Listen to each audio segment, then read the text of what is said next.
Nasal. Nasal. Ako din.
Okay class, binigyan tayo ng maximum or allowable bearing stress. Pinangalanan ko muna ng sigma B. Tapos ito naman class, yung sa tao sa shear ng rivets. Meron naman 80 megapascal. So ano ba yung sinasabi ng mga allowable na to? Allowable ng bearing, ibig sabihin ito yung bago mayupi. Ito yung allowable stress na hanggang dito yung capacity, bago mayupi yung plate. Isa naman, shear ng rivets. So bago maputol yung rivet, ito yung kailangan niya ma-experience na stress. Nakuha. Tapos pinapara sa atin, thickness ng plate, tsaka yung average tensile stress. Isa-isay natin class. For bearing stress, ito ay laging P over A pa rin. Kasi normal stress lang naman ang bearing stress, diba? Iba lang yung approach, kasi ibang area, yung projected area ang tinitignan. So ano ba yung projected area? Di ba ang projected area nito, yung rectangle, yung sa point of view na nandito, ito yung portion na to. Yung kumbaga sa eraser, itong portion na to ang tinitignan natin na cross-sectional area. Pagdating dito, class, for bearing. Kasi ang tinitignan natin dyan, kunwari, nakatuhog itong ano na to, nakatuhog itong rivet natin, for example, nakatuhog. Noong naka-experience ang tensile stress class, ang nangyayari, nayuyup yung plate. Nung nayuyup yung plate, so lumuluwag yung butas. So nasisira siya sa bearing. Bearing failure ang tawag doon kasi nayuyupi. So kapag tinignan mo yan class, ito, kunwari, ito yung cross-sectional area niyan. So pag tinignan mo yan, sa point of view mo, alam mo na yung marker, bilog, tsaka yung rivet, bilog syempre yan. Kaya lang pag tinignan mo yung projected area, makikita mo class na rectangular pa rin sa paningin mo. Yung which is yung dimension niya, yung thickness ng plate, tsaka yung diameter ng rivet. Kasi dyan yung area na nag-resist yung bearing. Nakuha. Kasi kaya nagkaroon ng bearing failure, kaya doon nasira, ibig sabihin, yun nga ang nag-resist. Basic principle ng simple stress. Kung ano yung nasira, yun na ang nag-resist. Kung saan napunit, yun ang nag-resist for shearing naman. Sa bearing, sa bearing natin, bali magiging ganito yung free body diagram. Plus, may force P na perpendicular dito, tapos yung projected area ng rivet natin, ay ito. Which is ito yung thickness ng plate, at ito naman, yung diameter ng rivet. Kuha. So, meron tayong allowable bearing stress. Allowable bearing stress ay equal sa 140. Tapos, may P pa tayo. Sa ngayon, wala pa tayong P. Tapos, meron tayong A. Ito. Thickness ng plate multiplied by diameter ng rivet, 20. Kaya lang wala tayong P. Pero gagawin class. Kung wala tayong P, kuhanin mo saan? Kuhanin mo saan may available? Doon sa shearing. Saan may available tayo? Sa shearing. Tignan natin yung shearing. Sa shearing stress class, sa shearing stress ng rivets, meron tayong P over A o B over A for shear. Plus, yung shear stress daw ng bolts ay 80 newtons per square millimeter. Equal saan? Yung P nasisira doon sa rivets divided by area ng rivets. So, anong area ng rivets? Yung projected? Hindi po. Class, imagine, ito yung mga plates natin. Nakatuhog dito yung rivets. Yun ang nag-resist para hindi gumalaw, hindi maghiwalay yung dalawang plates. So, nung nagkaroon ng failure, nung naputol class, ano yung nangyari? Ano yung lumitaw ng cross-sectional area ng rivet? Di ba? Ito, imagine class, nakatuhog. Ito yun o. Imagine, ito yung dalawang plate, so kaliwat kanan na kamay ko. Class, nagkaroon ng failure, naghatakan. Nung nagkaroon ng failure, class, ano nangyari? Ano lumitaw na sa naghiwalay? Ito, kasi ito yan, no? O, ayan, ito yung class, naghahatakan. Nung naghahatakan, napunit, class, napunit yung rivet. Nung napunit, uy, class, ano lumitaw na area? Ito, yung bilog. So, area ng bilog. Pi over 4. D-squared natin class, ang diameter ng rivet natin, 20 daw. 20 squared. Kaya lang class, hindi sapat na ito lang. Kasi mapapansin mo, mula sa given, tatlo yung rivet. So ibig sabihin, tatlong area yung nag-resist. Sir, paano mo nalaman ng tatlo? Di ba natin pwede pag-eksperimento na isa, dalawa, tatlo? Hindi na class. Una, nonsense. Pangalawa, nonsense pa rin talaga. Bakit? Class, possible ba na mangyari na isa lang yung naputol? Sabi mo, naghiwalay yung plate, pero nakakabit yung dalawang nagkakabit. Ito yung class yung sinasabi mo. Sabi mo, naputol kasi isang area lang yung ginamit mo. Sabi mo, naghiwalay kasi naputol. Paano nangyari na naghiwalay pero nakakabit pa rin ito? Maghihiwalay lang yung plate natin kapag nasira lahat ng nagkakabit sa kanya. So, pag nasira yung tatlo na nagkakabit sa kanya, ibig sabihin, tatlong area yung nag-resist.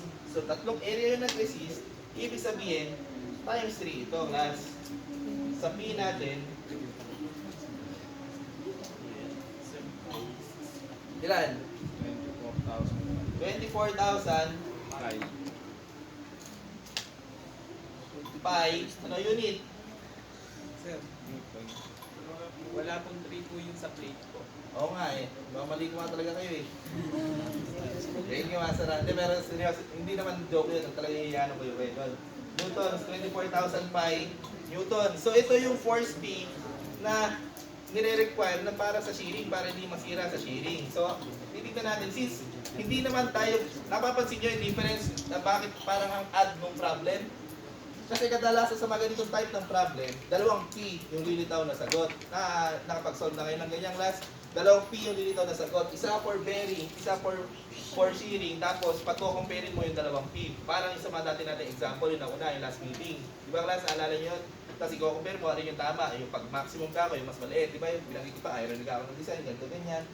Kaya lang dito class, bakit dito? Kasi wala tayong P na mako-compute dito. So, obligado, no? Since wala kang P na mako-compute dito, ibig sabihin, yung problem, pinapakonsider sa'yo, yung P na available, which is ito lang. Kasi ito lang, dito lang manggagaling yung P. O ngayon class, tinama na ang class eh. Times 3. So, ito ang class, ilan yung P natin for bearing? Ay, sorry pala. Hindi pala P sinamanan dito. TP pala.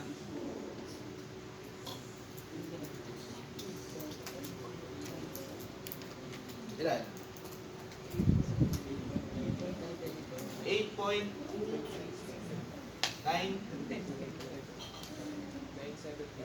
975. Ano unit? Millimeters class.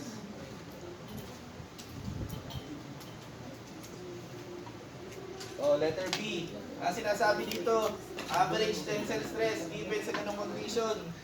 So, paano kumpitin yung class? Ngayon, binigyan na tayo ng thickness ng plate, 25. Ang pinapahanap sa atin dito, given na yung allowable stress for bearing is 140 pa rin, tapos for shearing is 80, tapos yung thickness ng plate naman ay 25 millimeters. Ang pinapahanap sa atin, average tensile stress. Paano mo kumpitin yung class?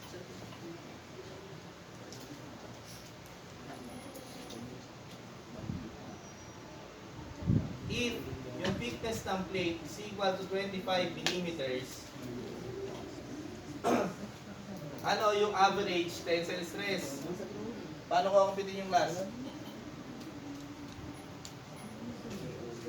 Average tensile stress. Ano ba yung tensile stress? Ito yung normal stress ng class, di ba? Normal stress din ang tensile stress kasi tension, compression, axial. Axial equals normal. Di ba class? Ito yun. Equals P over A. So, paano ko kumpitin yung class? Wala po yung 25 evidence of problem. Ito nga, dinampot ko na nga lang dito. Mali nga yung figure ko kasi, di ba? Yeah. Di ba ito, mali ito. Kaya ginaya ko na lang. Ito. Pero, check nyo na lang din doon sa book na yan kung ano yung talagang figure nito. Pero nandun din yan. Namali kasi ako ng kabitata na ano eh. Kasi doon pa lang sa week, kaduda-duda na, 130 nakalagay sa figure eh. 100 lang yung sinabi ng problem.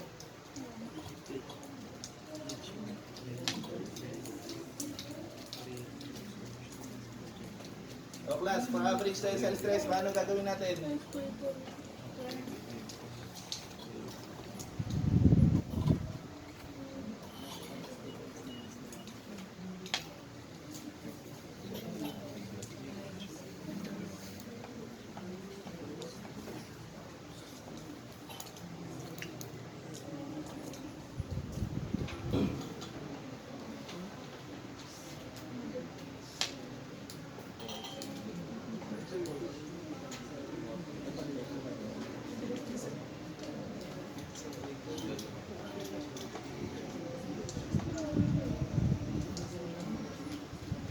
Paano ba class pag sinabing average?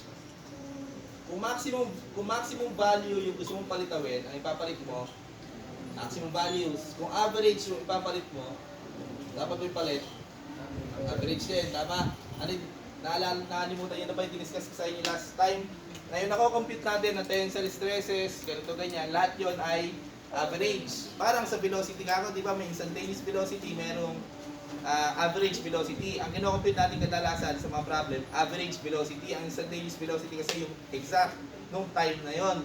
Kaya lang kino-compute mo kasi throughout nung mismong pagdalaw ng object. Dito naman class, naalala mo yung statement ng principle tapos binanggit ko pa sa iyo na yung mismong force kung saan nag-a-act, doon mas malakas yung epekto ng force. Habang lumalayo ka doon sa point of application ng force, mas maliit na yung effect. So ang kino-compute talaga natin, syempre mababaliw tayo pag kinocompute natin isa-isang portion ng gano'n, class. So ang kino-compute lang natin talaga average. So walang difference ito doon sa P over A mo lang na formula na alam. Kung alam mo yung naiisip mo, tama ka, yun talaga yun. So tensile stress ito, normal stress, sinabi saan ba nagkaroon ng P?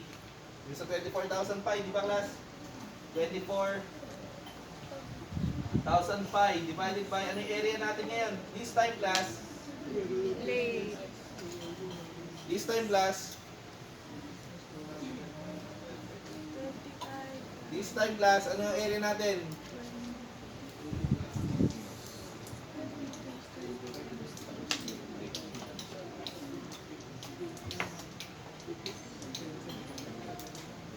Ano na yung area natin ngayon sa tensile stress? Late. Minus. 25 20 times 100 minus class. Tingnan nyo dito, nasa yung tensile stress natin? Nandito sa cross section. So ano yung nagre-resist nito? Para hindi siya maputol. Yung thickness ng plate multiplied by thickness ng plate multiplied by Wait lang po. width ng plate class. Di ba nagre-resist dyan ito? Class, kung hinahatak, ano yung nagre-resist na to para hindi maputol ito? Di ba ito yon? O ilan yung class talaga? Late. Ilan yung class? Thickness ng plate multiplied by width ng plate. Tama ba? So yung normal stress ito ay equal sa 24,000 pi divided by thickness ng plate natin this time class. Huwag mong hanapin muna sa problem ha. Malilito talaga pag mali nga tao ng kapit class. 25 yung width ng plate 100. Ilan ito class? Normal stress ay equal sa 6 30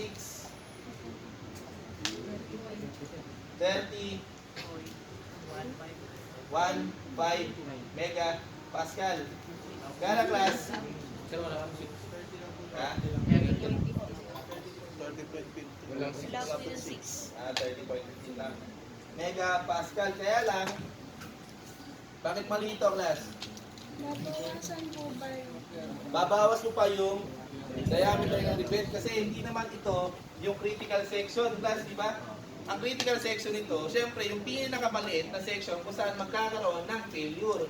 Ano ba yung pinakamaliit na section dyan? Hindi ito. ang pinakamaliit na section ng class, itong portion natin na to. Diba kasi mas maliit yung portion na magre-resist dyan. Dahil ang magre-resist lang dyan, bale, ay yung width ng plate minus diameter ng rivet multiplied by thickness ng plate. Na-imagine yung class, kasi magiging ganito yung hulma ng rivet mo. Bali, magiging ganyan class, kabilaan. Pagdating sa critical section. So, since yung P natin, anong sinabi ko limitations yung P over A? Naalala mo example ko sa iyo class na parang may mas matangkad sa akin, tapos ako mas maliit sa akin, sino na makaka-experience yung stress. Di ba, pag nabagsakan kami, yung matangkad ang unang sa pool, overthink na yung matatangkad class. O, di ba class? Yun ang unang tatamaan. So, sila yung naka-experience sa stress, hindi ako. So, sa ganitong example class, sa ganitong critical section, since ang nakaka-experience sa stress talaga, hindi naman yung portion na may butas, dapat i-less siya sa consideration, tanggalin. So, ang tamang sagot pala, normal stress ay equal sa 24,000 pi divided by thickness ng plate. Nagbago ba? Hindi po. 25 pa rin. Class, ulitin ko. Huwag mo hanapin sa problem ha. 25 multiplied by 100 minus 20. Nakikita mo dito na magtatalo-talo yung with respect sa arrangement. Sa arrangement, sa shear stress, tsaka sa bearing, walang kinalaman kahit paano yung ayos ng rivets. Imagine nyo, di ba, i-multiply mo pa rin sa number of rivets yun, yung bearing, tsaka yung shear. Kaya lang, pagdating sa critical section for normal stress, mapapansin mo na dependent ito kung paano yung arrangement ng rivet. Dahil yun, what if maging ganito yung rivet,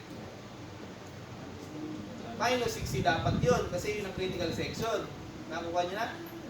Kaya lang class, ang case natin kasi ngayon, ganyan lang eh. So yun ang tamang sagot. Kasi class, kung with respect sa shearing ng bolts, saka bearing ng plates, kahit anong ayos ito, kung ano yung number ng rivets, yun ang imumultiply mo rito, times 3, times 3. Kahit na pag ano yan, o pag ano, o kalat-kalat, staggered, kahit ano yan class, ito pa rin yun, di ba? Kaya lang, pagdating dito sa normal stress, hanapin mo na dito yung critical section, di ba? So, ano yung critical section? Yung may pinakamaraming magkakahilera doon sa with respect sa thickness, sa width ng plate, kung ano yung mas limited sa portion. Siyempre, doon magkakaroon ng failure yan. O, ilan ito, class? 27. 37.7. Point. 27.7. 12 na lang siguro. 12.5. Nahirapan niyo pa akong 27 point na lang. 12.5 megapascal. May capacity. O, proceed tayo class sa next na ano. Next na chapter ng buhay mo. Kaya niyo pa? Naalala mo, may paborito ko pa ulit na topic, yung PD over 2T tsaka PD over 4T na formula. Sino na nag-review ng tin-walled vessel class na pagdaan mo sa hydraulics ito? Di ba? O, so tawa kayo class. Sabi ko, hydraulics lang naman ha. Nag-hydraulics ka class. Dapat, di ba nag-hydraulics ka? Depende po. Nag-hydraulics kayo class, di ba? Hindi kayo tatating ng 4th year kung hindi nag-hydraulics. Ba't tumatawa kayo? Kapas ko po.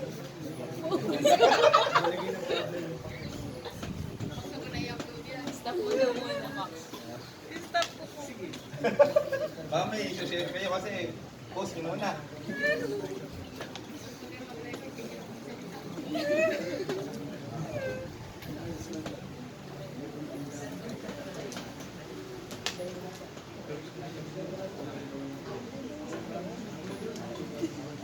Ano yan? May sinasabi ba si Master Lauro Dupla? Ano? Sabi niya, hindi nagturo yung... Nagturo yung... sorry. Pinangalanan niya. Ano yan? Joseph Vince Gloria? Ano yan? Sabi mo? Hindi nagtuturo si... Uy, grabe to. Ay, narinig ka sa video? Joke lang, class. Joke lang.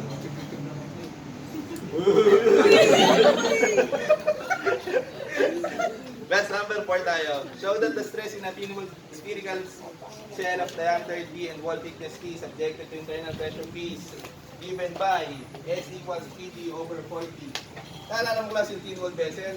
Bakit ang pamagat doon, thin-walled vessel? Bakit class? Bakit ang pamagat ng thin-walled vessel, thin-walled vessel? Kasi ito yung mga type ng vessel na Tin wall glass.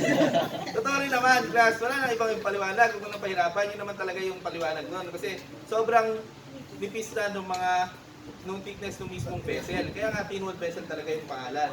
Kaya lang, before natin sagutan yung number 4 na yun, discuss muna natin yung mismong tin wall vessel.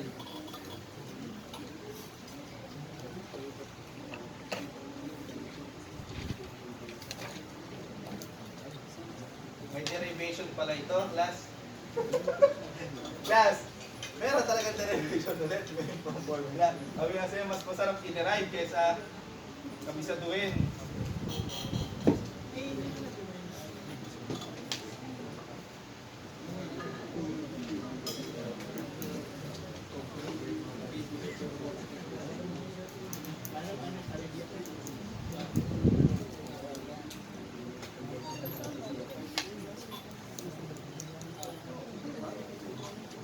Class. Tanggap po ito na yung tin wall vessel glass, kung hindi mo ma-imagine kung ano yun, isip ka ng coke in can. Ay, hindi pala, soda in can pala, class. Hindi pa yung advertisement yun. Isip ka ng soda in can, class. Yun yung tin wall vessel. Di ba yung vessel na may fluid or liquid sa loob na sobrang nipis nung pinaka lalagyanan, class. Imagine mo, class, binigay mo yung sa kaibigan mo yung soda in can, tapos pinagano'n mo. Ano mangyayari doon sa vessel natin? Tingin mo saan magkakaroon ng failure? Doon sa ibabaw, tsaka sa baba, o sa gilid? Tsaka nakakita ka ba naman movie na sobrang galit niya, class, pinigaan niya yung soda? Saan lumabas yung fluid? Nakita mo ba nag-burst doon sa baba, tsaka sa taas yun? Hindi yung, class. Mag-burst yun saan? Sa gilid. Patunayan natin, pakita natin kung bakit, class. Pero na-imagine yung sinasabi ko. Mahalaga kasi na ma-visualize nyo kung ano yung sinasabi natin para mas hindi malimutan alin yung PD over 2D, alin yung PD over 4D. Imagine mo lang, nanood yung movie, class, bigayin mo gano'n. O kaya pag nag-quiz yan, bigayin mo rin yan. Bigayin mo natin isip mo, class. Class, for example, meron tayong dimension, meron tayong tin wall vessels na pangalanan natin na yung inner diameter nito, class, pangalanan natin na D. Tapos, class, ito naman yung thickness nito, pangalanan natin T. So ito, kabilaan, meron ding thickness. Take note, class, na yung T, ginamit ko as variable, yung inner diameter ang tinutukoy ko, ha. Kasi depende ito sa problem. May mga problem na pinapakonsider pa yung thickness kasi outer diameter yung less yun yung pinaka-thick niya. So, ingat lang doon. So, derivation natin na to, consideration natin na D, yung inner diameter, which is naka-less na agad yung thickness ng mismo container, ha. Next, ito naman, class, pangalan natin L, yung length ng container. Ano pa, class? Wala na. Ngayon, class, nag-aaral naman na tayo ng hydraulics. Alam natin na yung fluids within the container, meron itong mga pressure. Kasi kaya tayo naglalagay sa tubig, kaya nagtatangke ng tubig para mag-create ng pressure, mapaangat o mapalakas yung daloy ng tubig. Di ba, class, mapataas yung pressure? Naglalagay tayo ng pressure sa loob. So ito, class, tin wall pressured vessel talaga yung kadalasan yung kompletong pangalan. Tin wall pressured vessel. So ibig sabihin, yung pressured vessel pala ito, meron itong pressure sa loob. Agree kayo doon, class? At kung may pressure ito, may makikreate ng force yung fluid. Na-imagine yung, class? Siyempre, may pressure, may force na indicated na equivalent yun kasi may area na naman na competent. Kaya lang, ito, class, directly, since diameter yung ginagamit natin, so ito yung mismong middle, yung middle na cut, hindi yung sector lang, ha. Malinaw po tayo, ang kinat dito yung mismo kung imagine mo yung incan, yung gitna, mismo ginitnaan, hindi yung ginigiliran mo lang, yung gitnang diameter. Kaya nga, di ito, syempre kung dun sa may gilid ka pumat, hindi diameter yun. Diameter ang tinutukoy, so ito yung critical section, yung D. Malinaw. Next. Bukod sa D, meron tayong kinoconsider na thickness. I-derive natin, class. Sabi mo, na dahil sa fluid o liquid sa loob, ito ay pressurized. Pangalanan natin, class, na yung pressure force niya, pangalanan natin F. Ngayon, dahil sa pressure na yan, pag hindi mo pinigilan yan, yung fluid mo, ay yung container mo, mag-burst. Di ba, class? Puputok yan, class, o malalaglag yung fluid kasi walang nagre-resist, walang resisting force. So, obligado na may resisting force. Ano yung resisting force? Yung nasa gilid. Yung mismong container, nire-resist niya yung pressure sa loob, yung force ng fluid sa loob. Nire-resist niya yung, class. Pangalanan natin T.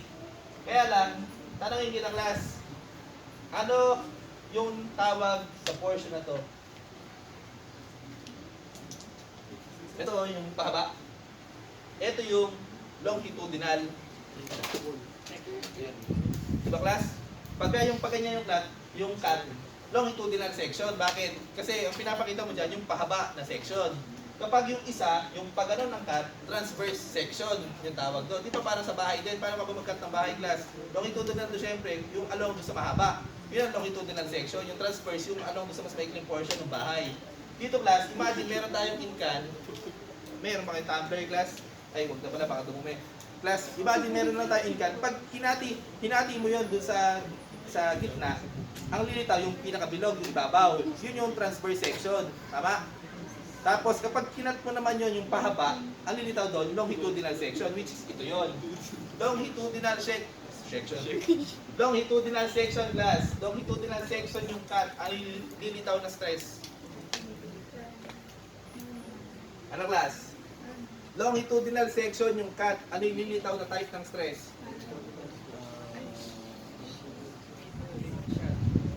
Ha? Axial stress, parehas ito. Axial stress pala. Anong type ito ng stress class? Transverse stress o longitudinal stress? At tangential stress o longitudinal stress? Wala. Longitudinal section. Ano yung lilitaw? Tangential stress o longitudinal stress?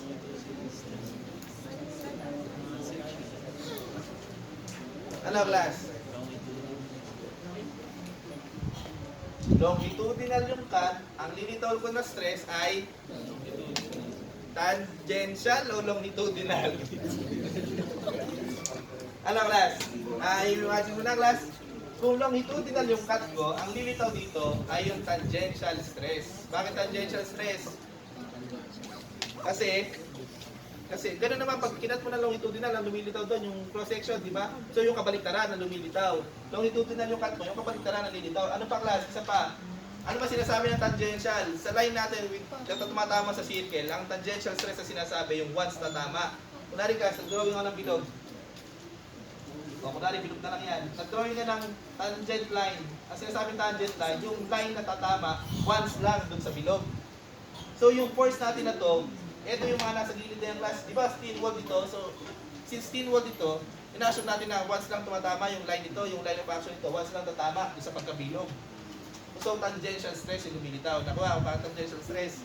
Tsaka kahit na daanin mo sa C-shop yan class, sa C-shop natin class, alam natin na pag kinat mo longitudinal section, yung transverse ang lumilitaw. Di ba class?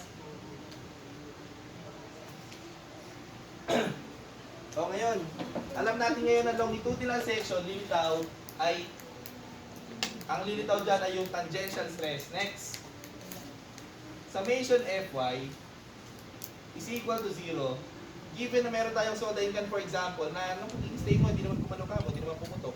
So ibig sabihin, nasa state of equilibrium yun, tama? Kung nasa state of equilibrium yun, ibig sabihin nun, yung F ay equal sa T tsaka T 2T. Agree kayo dito class? Ngayon, yung F na to, ito yung force na kinikreate ng pressure ng fluid. So, mula doon class, stress is equal to F over A. Kung F ko, gusto kong gawing stress class, magiging P over, multiplied by A. Diba class, P is equal to F over A. O stress or pressure is equal to force divided by its area. Diba class, yun yan? Equal stress.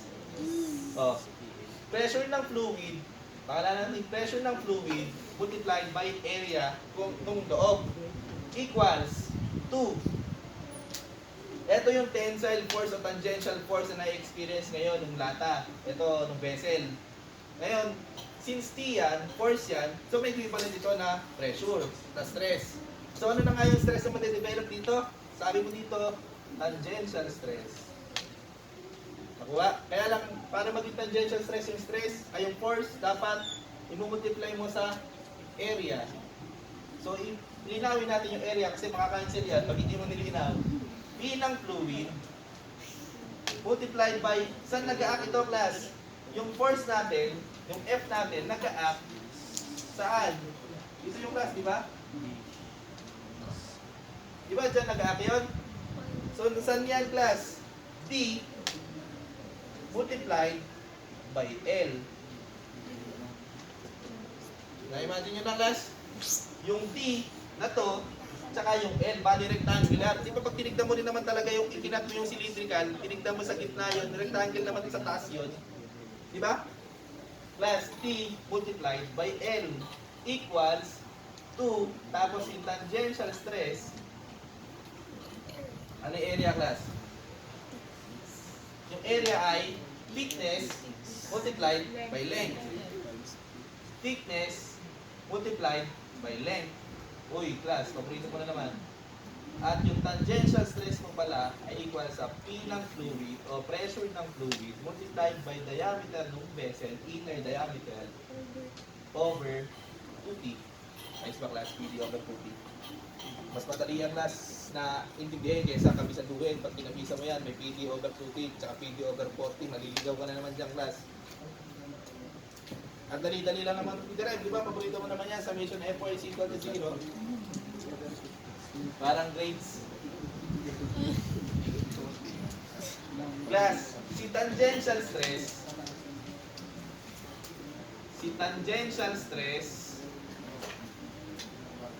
minsan tinatawag din na hoop stress,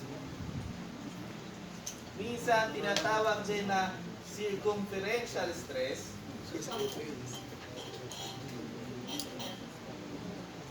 minsan tinatawag din na, ala na class, tatlo lang na yan, tatlo lang na. Baka lang malito ka, baka sabihin sa problem, pang-complete naman yung hoop stress.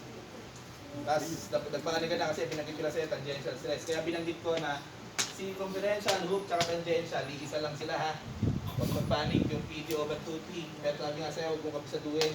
Intindihin mo na lang class, mas madali yun. Wala kang lito. So ano yung P na to? Isipin mo dito, pag kinabisa mo to, kasi galing sa P over A, force ito ah. Di ba class? Kasi variable lang naman yun eh. Kaya yun lang, pressure ng fluid yung tinutukoy dyan ha.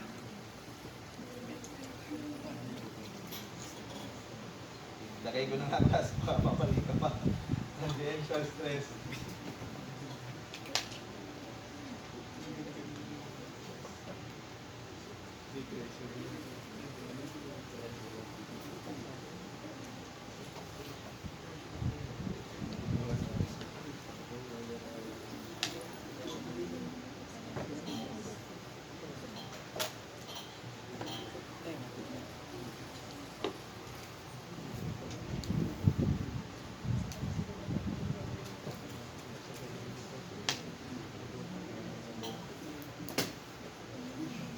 Malinaw tayo dito class?